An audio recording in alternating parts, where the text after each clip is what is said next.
you to the Ask Jeff YouTube channel. Here's today's question. It says, recently I've made several new friends, and upon getting to know them, I've learned they believe in, quote, preterism. I believe in the Bible from front to back, and I get the impression their beliefs are not aligned with mine. Could you please explain this view? Thanks so much, and keep up the great work. Oh, thank you. All right, so let's talk about what preterism is.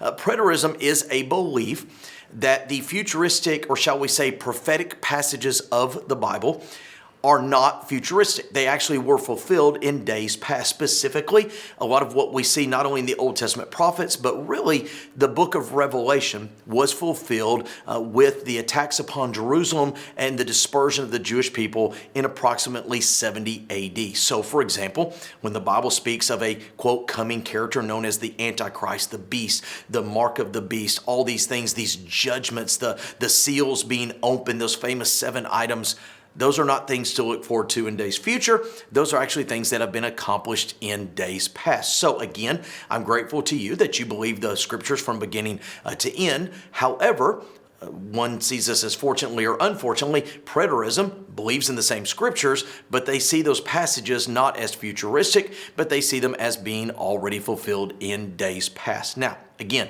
it doesn't take a whole lot of views of this YouTube channel and anybody at First Baptist Church of Opelika to realize that I and many others have a futuristic view of not only eschatological passages, but the book of Revelation. And even within futuristic views, we have a whole lot of variances and we can kind of get under the same, shall we say, orthodox tent. But when it comes to preterism, it really is a distinct difference. A preterist says that passages of future fulfillment were actually fulfilled in days past. The problem is they explain them as very allegorical, meaning, well, it didn't actually exist of a mark of 666. It wasn't actually one person known as this famous beast or antichrist. They'll use figurative language, or that's just an analogy or an allegory of Rome versus the Jews, etc., etc.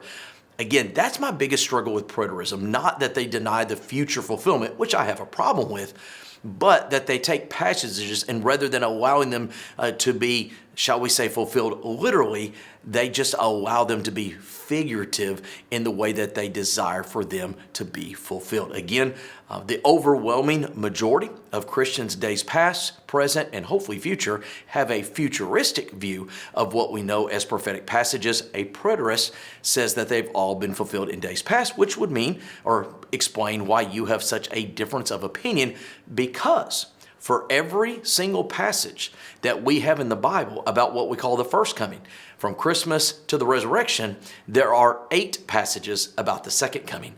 So to be a preterist is to take a whole lot of material about days future and make them about days past. Great question. If you have one, send it to askjeff.net. Maybe your question will be tomorrow's. Thanks for being a part of today's daily question. Now, we answer a question each and every day. Please feel free to submit a new question at askjeff.net. We may not have gotten to yours today, but we eventually will continue to be a part of this. Subscribe so you don't miss out on a question every day.